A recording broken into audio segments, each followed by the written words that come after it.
ဖုန်းသေးတွေကကြားလိုက်တာနဲ့နည်းနည်းစိတ်မကောင်းဖြစ်မဲ့ဈေးလေးတွေနော်ဖြစ်သွားပြီဖုန်းသေးလေးတွေကငကို2သိန်းဝန်းကျင်ရောင်းနေတဲ့ဖုန်းတွေကအခုလက်ရှိဆိုရင်2သိန်းခွဲဝန်းကျင်လောက်ထိဖြစ်သွားတယ်ငကို2သိန်းခွဲဝန်းကျင်ရောင်းနေတဲ့ဖုန်းတွေကအခုလက်ရှိဆိုရင်3သိန်း2000ဝန်းကျင်လောက်ထိဖြစ်သွားတယ်နော်အတူတူပဲအသစ်တွေဆိုရင်လည်းငကိုက3သိန်းခွဲ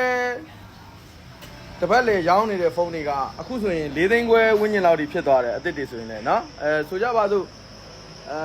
တန်ကြီးမြင့်လာရင်မြင့်လာသလို9000တသိန်းဈေးတက်တယ်ပေါ့ဗျာပြောချင်တာကတော့ကျွန်တော်တို့ဝယ်ရတဲ့ဈေးတွေလည်းတက်တယ်ရောင်းတဲ့ဈေးတွေလည်းနည်းနည်းတက်သွားတယ်ပေါ့ဗျာနော်အခုလက်ရှိမှာတော့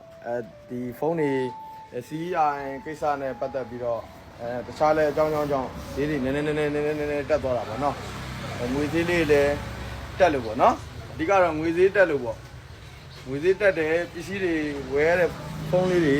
အနေငယ်ဈေးတက်ပါတယ်လို့နော်အရင်ဆိုကျွန်တော်ထဲမှာ3သိန်းကျော်2သိန်းတစ်ပတ်လေတွေပေါ်မှာပေါ့တချို့ဆို8000ခွဲတို့ဘာလို့တောင်မှကျွန်တော်ရောင်းပါတယ်အခုကတော့ကျွန်တော်စီမှာအနည်းဆုံး2သိန်းခွဲတစ်ပတ်လေ3သိ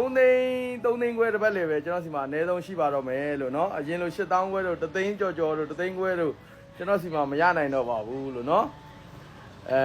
ဝယ်ရတဲ့ဈေးတွေတက်တယ်လို့ရောင်းတဲ့ဈေးလည်းနည်းနည်းတက်သွားတာပါလို့နော်ကျွန်တော်လည်းဈေးမတက်ချင်ပါဘူးအားလုံးအတတ်တာဆုံးဈေးပဲရောင်းပေးချင်တာပါကိုကဝယ်တဲ့ဈေးကတက်ရတော့ကိုတွေလည်းလိုက်တက်ရတာပါ